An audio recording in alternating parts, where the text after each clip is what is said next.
तो आप सबका एक बार फिर से स्वागत है साइंस ट्रेन पे। हम लोग आधी सफर तय किए थे पिछले टेस्ट सीरीज के डिस्कशन का।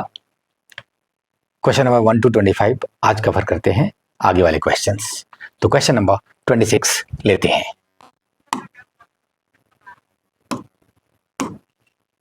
Heat capacity of a substance is infinite. It means क्या? तो देखिए, हीट कैपेसिटी कहते किसको हैं, तो ध्यान रखिएगा, ये जो Q is equal to ms delta T लिखते हैं आप, इसमें जो S है ये क्या कहलाता है? Specific heat capacity. Heat capacity. और जब M और S दोनों को मल्टीप्लाई कर देते हैं तो इसको कह देते हैं हीट कैपेसिटी। मतलब heat capacity divided by mass is called specific heat capacity. Anyways, question में पूछ रहा है कि वो इनफाइनाइट है। अगर ये इनफाइनाइट हो जाए तो इसका मतलब ये हुआ कि 1 डिग्री चेंज भी करना है टेम्परेचर को, तो उससे को मल्टीप्लाई करेंगे, मतलब आपको कितना हीट सप्लाई करेगा? इनफाइनाइट करना पड़ेगा। या अगर कम करना है टेम्परेचर तो इनफाइनाइट हीट निकालना पड़ेगा, जो कि संभव नहीं है। मतलब आप ऐसे को हीट रिजर्वायर कहते हैं, हीट रिजर्वायर। और हीट रिजर्वायर का हीट कैपेसिटी इनफाइनाइट होता है। इसमें से कुछ आप हीट निकाल दे तब या हीट डाल दे तब उसमें टेम्परेचर में कोई चेंज नहीं होगा। Water is used as a coolant because देखिए, कूलेंट जो है वो यहाँ पे हम न्यूक्लियर रिएक्टर के सेंस में ही लेंगे, ठीक। तो कूलेंट ऐसे चीज का यूज करना है जो सबसे सेफ हो और वो जल्दी गर्म ना हो और जल्दी ठंडा ना हो। गर्म होने के लिए ज्यादा हीट ले, तो ज्यादा हीट लेगा तो उसको कूल कर देगा ना। तो न्यूक्लियर रिएक्टर में कूलेंट के तौर पे हाई स्पेसिफिक हीट यूज करते हैं। बाकी जगह भी यूज करते हैं, आप अगर किसी चीज को से हीट एब्जॉर्ब करना चाहते हैं तो वाटर स्पेसिफिक हीट हाई होने की वजह से इन सब में फिट बैठता है। Not an assumption of kinetic theory of gases. Easy question है। वॉल्यूम मॉलिक्यूल्स नेग्लिजिबल, बिल्कुल एजम्पशन है, ठीक है। फोर्स कुछ नहीं होना चाहिए, एकदम एजम्पशन है। उनके बीच जो टक्कर हो उसमें कोई एनर्जी बर्बाद नहीं हो, मतलब इलास्टिक हो, ठीक, एजम्पशन है। लेकिन हर मॉलिक्यूल का स्पीड सेम नहीं। मॉलिक्यूल का 0 से लेके, ठीक, एक मैक्सिमम तक आप कह सकते हैं, वो भी मैक्सिमम में आप निकाल नहीं सकते हैं एग्जैक्ट। अगर आप डिस्ट्रीब्यूशन देखेंगे तो पूरा एक मॉलिक्यूल पकड़ के बोलेगा तो आप निकाल लेंगे, लेकिन जब डिस्ट्रीब्यूशन देखेंगे काइनेटिक थ्योरी ऑफ गैसेस में तो ये वाला जो ग्राफ है ये लास्ट में आपको टच नहीं कराना है। बोलना है कि कुछ मॉलिक्यूल्स बहुत हाई स्पीड में होंगे, मिनिमम स्पीड यहाँ पे लाना है। मिनिमम स्पीड 0 होगा, ठीक, लेकिन मैक्सिमम कुछ बहुत हाई हो सकता है। इसलिए आपको आरएमएस से, मोस्ट प्रोबेबल से, इन सब से मतलब रहता है। Most probable speed, RMS speed, इन सब से मतलब रहता है, एवरेज स्पीड। और इसी वजह से तो ये सब निकालते हैं आप, क्योंकि सबका सेम नहीं होता है। कांस्टेंट वॉल्यूम प्रेशर जो होगा वो किसके प्रोपोर्शनल होगा? तो PV बराबर nRT। कांस्टेंट वॉल्यूम पे ये दोनों तो पहले से कांस्टेंट ले लीजिए, ये तो है ही। तो कांस्टेंट वॉल्यूम पे प्रेशर टेम्परेचर के डायरेक्टली प्रोपोर्शनल है। और टेम्परेचर जब है मॉलिक्यूलर लेवल पे आप जाते हैं तो टेम्परेचर सीधा एनर्जी का मामला होता है, ठीक है। For each degree of freedom ½ kT energy होता है, क्या? Kinetic energy. तो 3 डिग्री ऑफ फ्रीडम के लिए 3/2 kT हो जाएगा, मतलब एनर्जी टेम्परेचर का डायरेक्टली प्रोपोर्शनल है। तो देख लीजिए यहाँ, इसलिए प्रेशर एनर्जी के डायरेक्ट प्रोपोर्शनल होगा। काम का फॉर्मूला है PV 1/3 NmV²। इसको पहचानने के लिए शायद पूछ रहा है कि क्या दिखाता है। द टर्म Nm रिप्रेजेंट्स कुछ नहीं, N is capital N is total number of molecules and छोटा वाला m is mass of one molecule. तो वन मॉलिक्यूल से n नंबर ऑफ मॉलिक्यूल्स को मल्टीप्लाई करेंगे तो मास ऑफ द सैंपल आ जाएगा, ठीक। काम का फॉर्मूला है, ये याद रखेंगे। इसको थोड़ा आगे भी बढ़ाया जाता है कि V को उधर ले जाइए, ठीक है। 1/3, तो जब ये पूरा ही मास है डिवाइडेड बाय वॉल्यूम, तो क्या ये डेंसिटी नहीं हो गया? हो गया। VRMS का स्क्वायर, यहाँ पे V लिखिए, V कैपिटल V नहीं, तो प्रेशर बराबर 1/3 रो VRMS स्क्वायर।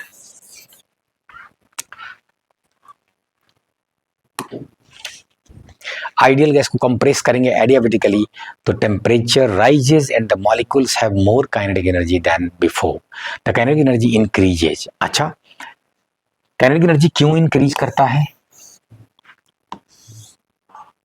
तो ये अगर आपने दबाया है, तो जो मॉलिक्यूल्स था उसको आपने धक्का मारा है, कॉलिजन कराया है, तो इसके वजह से, कॉलिजन की वजह से उनका काइनेटिक एनर्जी बढ़ गया, जो सब में डिस्ट्रीब्यूट हो गया। तो याद रखिएगा, जो मूविंग वॉल्स है उसके वजह से ये एनर्जी आया उनके पास, और उनका काइनेटिक एनर्जी बढ़ गया, मतलब टेम्परेचर बढ़ गया। अभी अभी बात कर रहे थे उसकी, तो बढ़ गया। तो क्या है? Because of collision with moving parts of the wall only. Yes yes, बाकी ने मारा नहीं, उनका स्पीड चेंज करने में कोई हाथ नहीं है। क्वेश्चन नंबर 32 में कह रहा है, gas filled with a container in a container at pressure P0, if the mass of the molecules is halved and their RMS speed is doubled, ठीक है, then the resultant pressure would be, अभी अभी देख रहे थे pressure 1/3 रो को लिख रहे थे mass, total mass divided by volume, और V का स्क्वायर। तो कह रहा है इसको आधा कर दे, mass of molecules is halved, इधर आधा कर दे और उसका उधर 2 गुना कर दे, तो 2 गुना 4 हो जाएगा, तो टोटल 2 गुना प्रेशर बढ़ जाएगा। तो P0 था तो 2P0 हो जाएगा। नेक्स्ट क्वेश्चन लेते हैं। वेसल है, is filled with a gas at a pressure of 76 centimetre of mercury, यानी एटमॉस्फेरिक प्रेशर ही है, at a certain temperature. Mass of the gas is increased by 50% by introducing more gas in the vessel at the same temperature, the resultant pressure of the gas is, कोई बड़ी बात नहीं है, आप कहेंगे PV बराबर nRT, nRT। ठीक है, ये सबको कोई नहीं चेंज कर रहा है, मतलब सिर्फ गैस नया डाल दे रहा है, तो नंबर ऑफ मोल्स चेंज कर रहा है, उसको 1.5 गुना कर दे रहा है, 50% और जोड़ दे रहा है, तो कुछ नहीं, 1.5 गुना प्रेशर बढ़ जाएगा। 1.5 टाइम्स कर दीजिए 76 को, जो आएगा वही आंसर।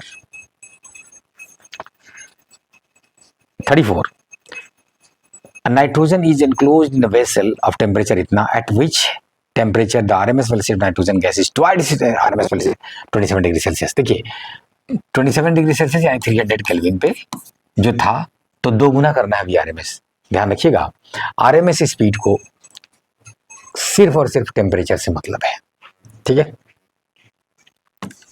VRMS बराबर √3RT/m। तो गिवन सैंपल ऑफ गैस के लिए, ठीक, टेम्परेचर चेंज होगा तभी RMS चेंज होगा, ठीक। कह रहा है कि उसको 2 गुना करना है, 2 गुना करना है, तो जाहिर सी बात है ये रूट में है तो इसको 4 गुना करना होगा, तो 1200 केल्विन पे जाना होगा। देखिए आंसर केल्विन में ही दे रहा है तो कोई दिक्कत नहीं है, डिग्री सेल्सियस में देता है तो 273 आप घटा देते। 4 molecules of A gas, question number 35, are having speeds 1, 4, 8 and 16, the root mean square velocity of the gas molecules। देखिए RMS निकालने के लिए आप क्या करेंगे, चार मॉलिक्यूल है तो RMS लिखते हैं आप, पहले क्या करेंगे स्क्वायर, फिर मीन, फिर रूट, उल्टा, तो स्क्वायर कर दीजिए, 1 square plus 4 square plus 8 square plus 16 square, mean निकाल दीजिए, तो टोटल क्या गो है, तो 4 गो है, ठीक, फिर रूट कर दीजिए, जो आ जाएगा वही आंसर हो जाएगा।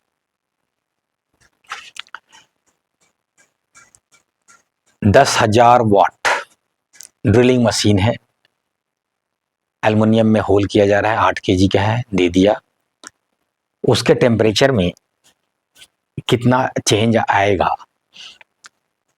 50% पावर छेद करने में जा रहा है और 50% हीट में जनरेट हो जा रहा है, ठीक।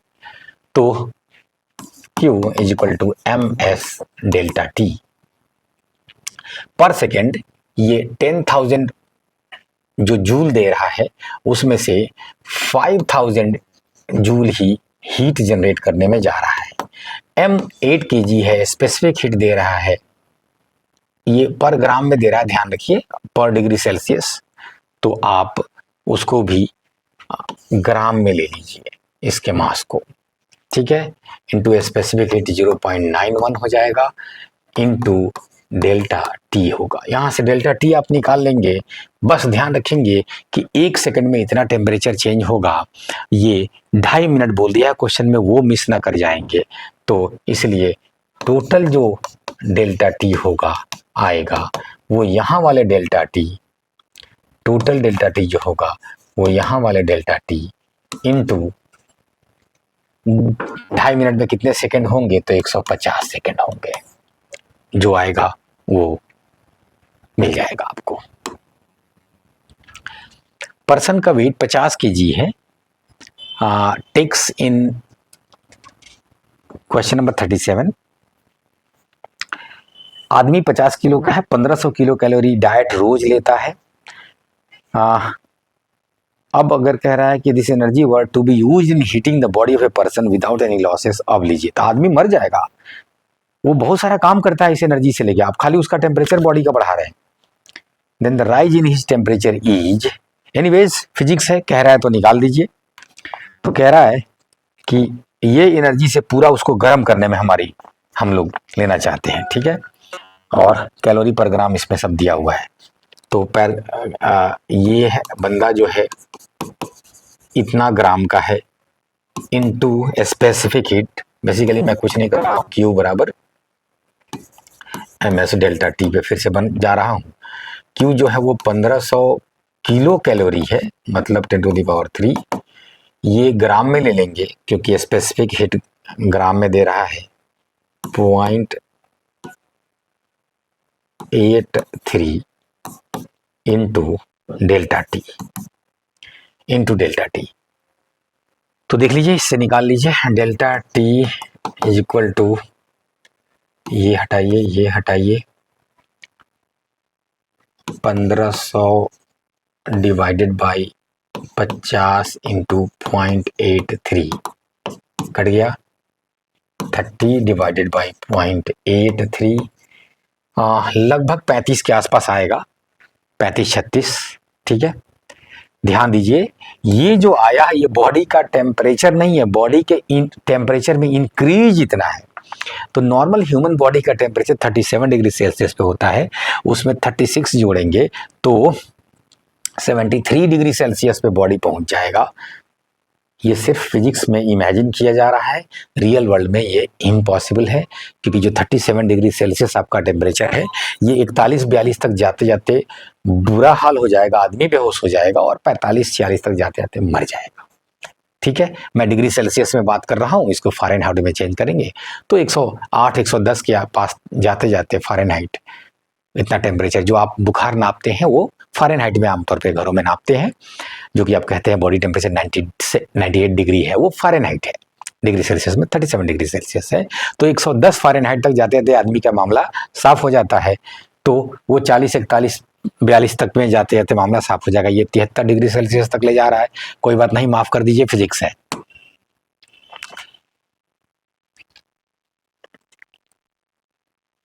दस ग्राम है आइस का और वो 0 पे ही है, उसको मिक्स किया गया 100 gram of water at 50 calorimeter, the final temperature of the mixer is. देखिए, जब भी ऐसा क्वेश्चन पूछे, ठीक है, तो पहले आपको देखना है कि सारा आइस पिघल पाएगा कि नहीं। तो देखिए, आइस के पिघलने के लिए उसका m 10 gram into latent heat जो होता है वो 80 होता है, इतना हीट चाहिए पहले सारे को पिघलने के लिए, ठीक। ये कितना हो गया, 80 इंटू 10 इज 800 कैलोरी पहले चाहिए। अब जरा देखिए, उधर जो 100 ग्राम का है वो कितना तक दे सकता है 0 पे आने के लिए, तो वो 100 ग्राम 1 डिग्री के लिए 1 कैलोरी होता है, तो 50 डिग्री के लिए 100 गुना 50, ये 5000 कैलोरी दे सकता है। मतलब ठीक ठाक है, इनके पास ठीक ठाक है। मतलब पहले पूरा ये बर्फ पिघलेगा, पानी बनेगा, और फिर उसके बाद इसका टेम्परेचर बढ़ेगा। इसका तो बेचारा घट ही रहा था, तो ये घटेगा। तो इस तरह से टोटल एनर्जी गेन और लॉस को आप एक साथ करेंगे। गेन आइस के द्वारा करेंगे, पहले उसको पिघलाएंगे तो 800 वो ले लेगा। उसके बाद वो ms डेल्टा टी चेंज आएगा 0 से वहां तक जाने में, जो कॉमन टेम्परेचर होगा। तो ms जो होता है 1 ही होता है वाटर का। डेल्टा टी हो जाएगा फाइनल टेम्परेचर -0 डिग्री सेल्सियस।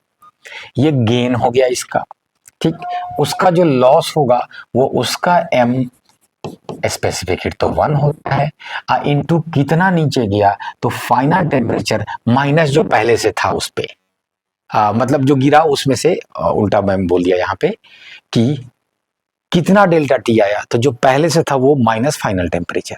आपको डेल्टा टी से मतलब है 50 माइनस टी हो गया। जल्दी जल्दी कीजिए अब। 800 प्लस 10 टी, ठीक जा रहा है, हाँ। उधर 5000 माइनस 100 टी, उसको इधर लाइए 110 टी, इसको उधर ले जाइए 4200। 5000 में 800 घटा दिए 4200। So T is equal to 4200 divided by 110। काट दीजिए। 11 से 4.33, 11 44, 3 पॉइंट समथिंग आएगा, 40 के आसपास। ठीक, आगे बढ़ते हैं। जो दे रहा है सही आंसर है। एक बार फिर से आइस को मिला रहा है 0 डिग्री। मैं अपने हाथ में पढ़ लूं। क्वेश्चन नंबर 39 कह रहा है कि आइस है 0 डिग्री सेल्सियस पे ही है, मिक्स्ड किया गया 2 kg of water container, the resulting temperature is 5 degree Celsius, the heat of fusion of ice is. देखिए इस बार जो heat of fusion of ice पूछ रहा है, मतलब वो जो सीधे आप ले रहे थे वो नहीं चलेगा, बनाने के लिए कह रहा है, मतलब एल का वैल्यू फिक्स नहीं लेना है, एल का वैल्यू निकालने के लिए कह रहा है। एनीवेज अगर कॉमन टेम्परेचर कुछ है और वो दे रहा है साथ, देखिए ठीक 5 है और उधर वो 70 से गिरा है और इधर ये 0 से आगे बढ़ा है, तो 0 पे पहले आइस को पिघलाइए, ठीक है। तो 1.5 kg इनटू लैटेंट हीट जो पूछ रहा है, जो हीट ऑफ फ्यूजन है, ठीक। ये पहले खाया, उसके बाद फिर ये आगे बढ़ेगा, फिर ये आगे बढ़ेगा, तो ms delta T.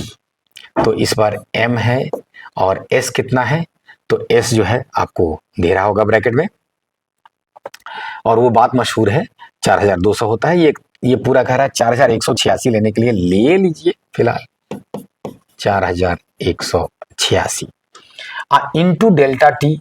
Delta T कितना हो जाएगा, कॉमन टेम्परेचर माइनस पहले से 0 था, इज इक्वल टू, क्वेश्चन उसी तरह का था जो पहले था, लेकिन बस इस बार निकालने के लिए कुछ और कह रहा था, थोड़ा सा मैंने इक्वेशन लिख दिया। और वो जो है गिरेगा नीचे 70 से, कितना केजी है, तो 2 kg है।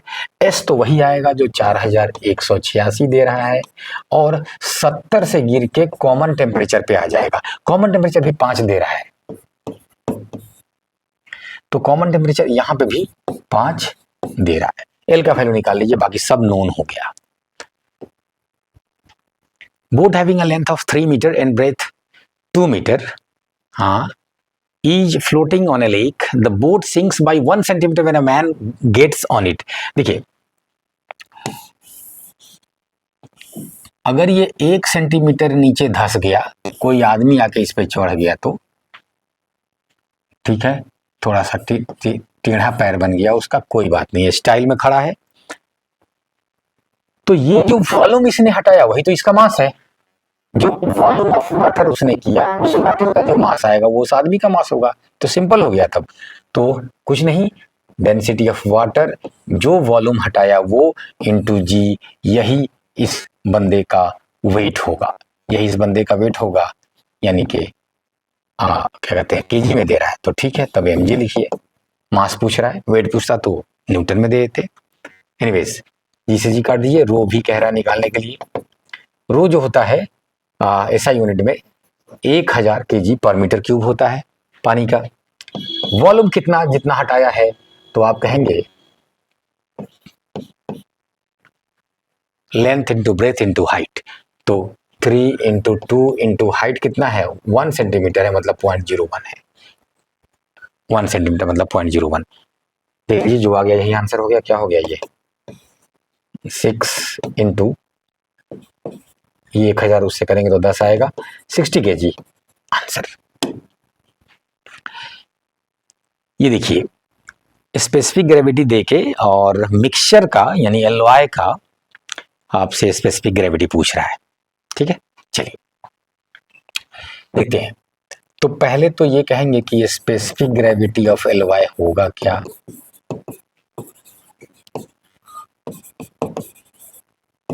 ऑफ एलवाई स्पेसिफिक ग्रेविटी क्या होता है, उसका डेंसिटी डिवाइडेड बाय वाटर का डेंसिटी। डेंसिटी ऑफ एलवाई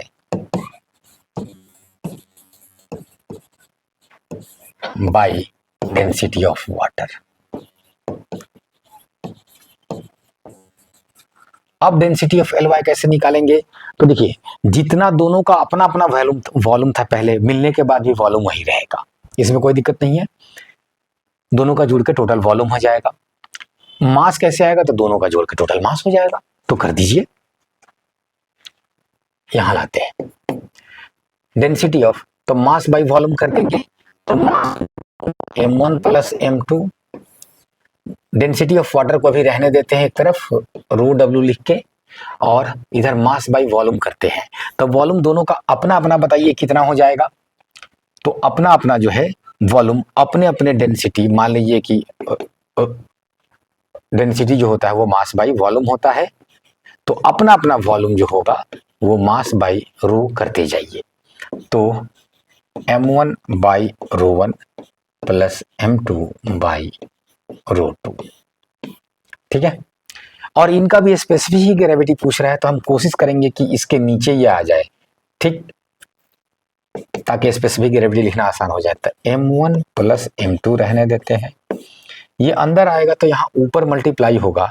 हम चाहेंगे कि इसको रो के नीचे ले जाए ताकि वो रेशियो स्पेसिफिक ग्रेविटी कहलाएगा, तो नीचे लिख देंगे रो 1 बाई रो डब्ल्यू। गड़बड़ हो रहा है, नीचे में पहले m1 तो लिख दीजिए ना, तब ना उसको लिखिए।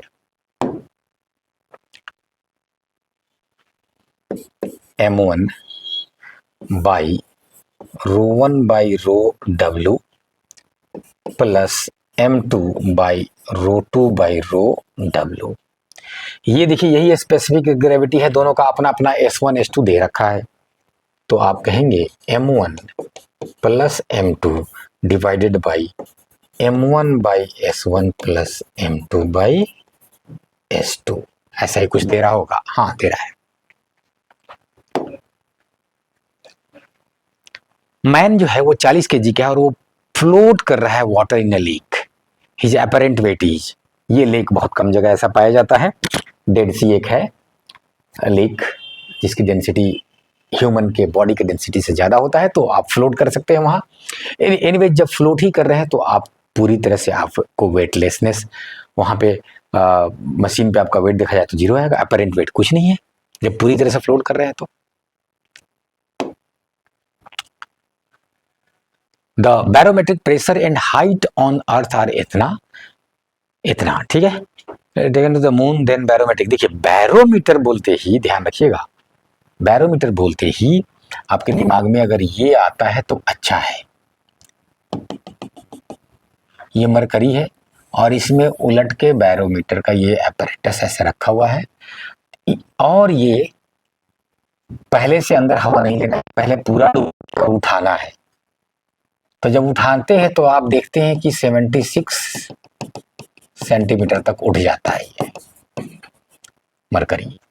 यही है बैरोमीटर का अरेंजमेंट। तब आप कहते हैं कि ये कैसे उठा हुआ है, कैसे सस्टेन किया हुआ है, तो आप कहेंगे कि यहाँ पे एटमॉस्फेरिक प्रेशर है दोनों तरफ, चारों तरफ, यहाँ पे वैक्यूम है, यहाँ पे प्रेशर 0 है। ये प्रेशर डिफरेंस की वजह से ये उठ रखा है, और वही प्रेशर डिफरेंस जो है आप कहते हैं एच रो जी। एच क्या आता है? 76 सेंटीमीटर, अगर आप मरकरी लेते हैं तो। अब देखिए अगर चांद पे ले गए तो क्या होगा? एटमॉस्फेयर प्रेशर खत्म, तो जब खत्म तो यहाँ तो खत्म था ही, तो सब जगह जब खत्म ही है, कोई प्रेशर ही नहीं है चांद पे, ठीक है, तो ये फिर उठेगा क्यों? ये हमेशा एक लेवल पे रहेगा, एक लेवल पे रहेगा मतलब 0 रीडिंग दिखाएगा। Spring balance when a block suspended from it in air, इतना reading change to 40 Newton. The block is submerged in water. The specific gravity of the block must be therefore. अच्छा, जो 60 Newton है air में, तो air का तो कुछ लेना नहीं है डेंसिटी वगैरह, तो वो उनका रो वी जी, अरे एम जी को मैंने रो वी जी लिख दिया। कह रहा है कि 40 न्यूटन हो गया अगर पानी में डालें, ठीक है, तब आप 40 न्यूटन में कहेंगे कितना से घट गया, तो जितना पानी हटा दिया, जितना पानी हटा दिया, ठीक है। सबमर्ज इन वाटर, पूरा ही पानी हटाया हुआ है, ये पूरा ही पानी हटा दिया है, मतलब पूरा के पूरा डूब गया है, पूरा पानी हटा दिया है, तो इतना ही वॉल्यूम का पानी हटा है, और वो जो ऊपर फोर्स लगाएगा उतना से इनका वेट कम हो जाएगा, मतलब rho V g minus sigma V g हो जाएगा, वह sigma is density of water, इतना से घट जाएगा। कर दीजिए, जो कॉमन है ले लीजिए बाहर, वी जी बाहर कॉमन ले लीजिए, रो माइनस सिग्मा, ठीक है, यहाँ 40, फिर कीजिए, पहले तो ये इक्वेशन अलग था, यहाँ हम लोग दूसरा इक्वेशन लिख रहे थे, दूसरी इक्वेशन को आगे बढ़ा रहे हैं। 40 वीजी की जगह लिख दीजिए 60 बाई रो, वहां से उठा लीजिए इक्वेशन 1 से, अंदर में रो माइनस सिग्मा, 60 अंदर ले जाइए, 1 माइनस सिग्मा बाई रो, इधर 40, इधर 40, फिर 60 उधर ले जाइए, तो 2 by 3 is equal to 1 minus sigma by rho, sigma by rho इधर ले आइए, तो 1 माइनस 2 बाई 3 बराबर 1 बाई 3। हमसे पूछ क्या रहा था? Specific gravity of the block must be, ये देखिए specific gravity of the block होगा रो उसका डेंसिटी डिवाइडेड बाय वाटर का डेंसिटी, मतलब ये उल्टा आया है, तो एक बार और उलट दीजिए, देयरफॉर रो बाई सिग्मा बराबर 3 बाई 1, आंसर।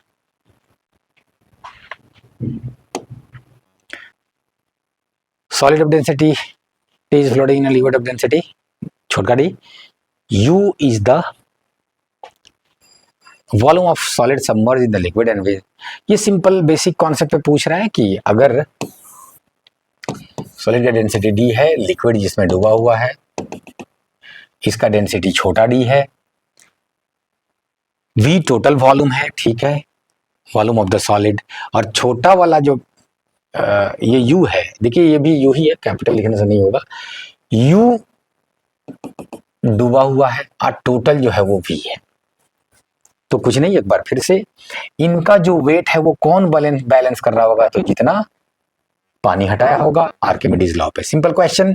तो आप कहेंगे उसका डेंसिटी इनटू उसका वॉल्यूम इनटू जी, उसका वेट हो गया, इसको कौन बैलेंस कर रहा होता, जितना पानी हटा है, तो पानी का डेंसिटी इनटू इसका वॉल्यूम यू है, ठीक है, आई इंटू जी हो गया।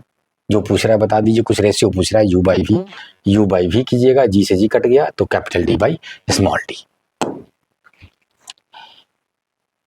क्वेश्चन नंबर 46 में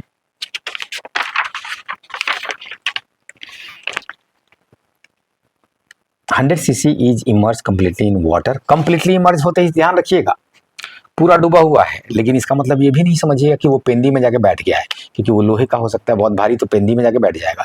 कंप्लीटली सबमर्ज मतलब बीच में कहीं है, व्हाटएवर, डूब भी सकता है, पेंदी तक भी जा सकता है, लेकिन ऐसा कुछ लिख नहीं रहा है। The weight of water in the jar before immersion of the body was, तो जार में जो वाटर था इन सबको मिला के पहले 700 ग्राम था, अब 100 ml का कोई आया और इसमें डूब गया, कंप्लीटली सबमर्ज है, हमें नहीं पता है वो फ्लोट तो पक्का नहीं कर रहा है नीचे जाके बैठा है कि नहीं, लेकिन हम मान के चलेंगे नीचे नहीं बैठा है। तो नहीं बैठा है तो इसका मतलब है कि इसका डेंसिटी वाटर के डेंसिटी के बराबर है। तो जब दोनों का डेंसिटी एक दूसरे के बराबर होगा तो जितना वॉल्यूम था उतना ही वॉल्यूम के पानी के मास के बराबर इस सब का मास बढ़ जाएगा। तो कितना था, तो 100 सीसी था। 100 सीसी में कितना ग्राम पानी आता है, 100 ग्राम आता है। तो पहले से 700 ग्राम और 100 ग्राम और जोड़ दीजिए। Large bubble rises from the bottom of a lake to the surface, its radius doubles and when pressure is equal to that column of water of height capital H, then the depth of the lake is। देखिए कोई छोटा bubble है, नीचे का pressure बहुत ज्यादा है, जैसे ऊपर आते जाएगा प्रेशर कम तो ये बबल बड़ा होते जाएगा, बबल बड़ा होते जाएगा।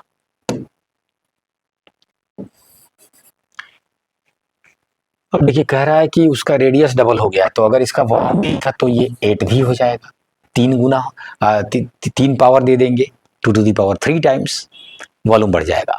तो लिखा जाए P1, अगर यहाँ का प्रेशर P1 है और यहाँ का P2 है, और P2 कुछ नहीं एटमॉस्फेरिक प्रेशर है, एटमॉस्फेरिक प्रेशर है, और पहले एक इंफॉर्मेशन दे रहा है कि एटमॉस्फेरिक प्रेशर जो है वो लिक्विड के जो कि वाटर है यहाँ उसके कैपिटल H हाइट के इक्विवेलेंट है, मतलब रो जी कैपिटल H के इक्विवेलेंट है कौन, रो not.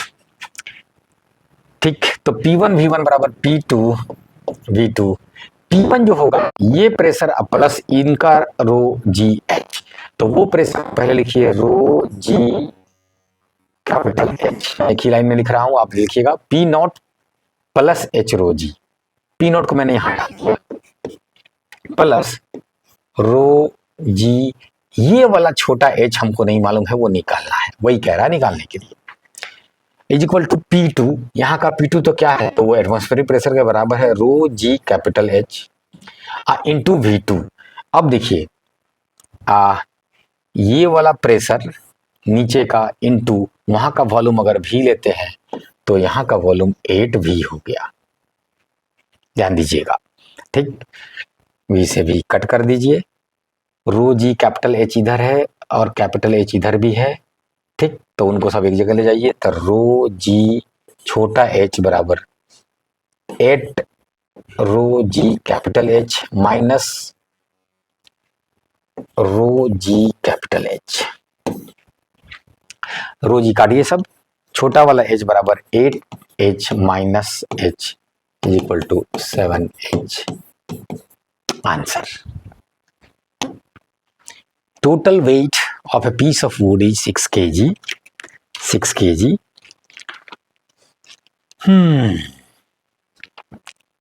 In the floating state in water, its 1/3 part remains inside the water.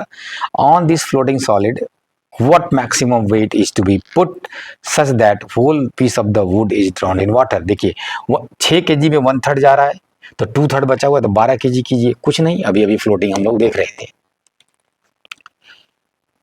Sample of metal 200 ग्राम इन इतना है, 180 एक वाटर में है और 120 कुछ अननोन लिक्विड में। अच्छा नहीं पता हमको कौन सा है, तो सबसे पहले तो ये कि रो वी जी जो उनका मास एम जी है वो लिखिए,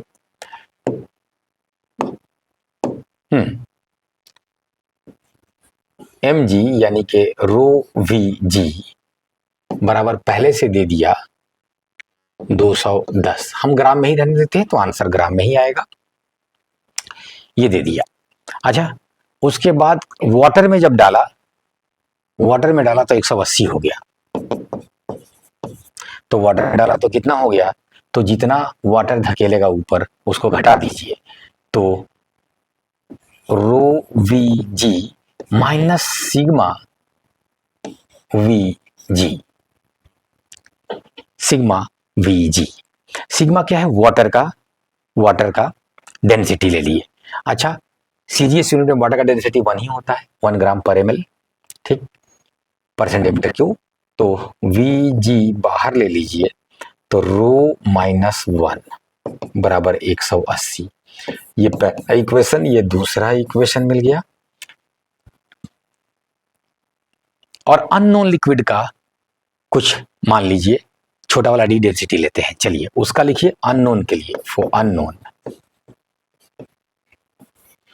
तब कहिएगा Vg, वो भी घटाएगा, तो फिर इस एक बार इसका डेंसिटी माइनस वो अननोन का है D, और इस बार वो कितना हो जा रहा है, मात्र 120। Then density of the metal पूछ रहा है, बन गया। तीनों इक्वेशन का हेल्प लीजिए, Vg का वैल्यू डालिए वहां से लाके यहाँ, और निकल जाएगा unknown density of the metal का, निकल जाएगा, और दूसरा वाला भी निकल जाएगा। 3 इक्वेशन मिल गया आपको। बढ़ते हैं आगे। The surface tension of which of the following liquid is maximum.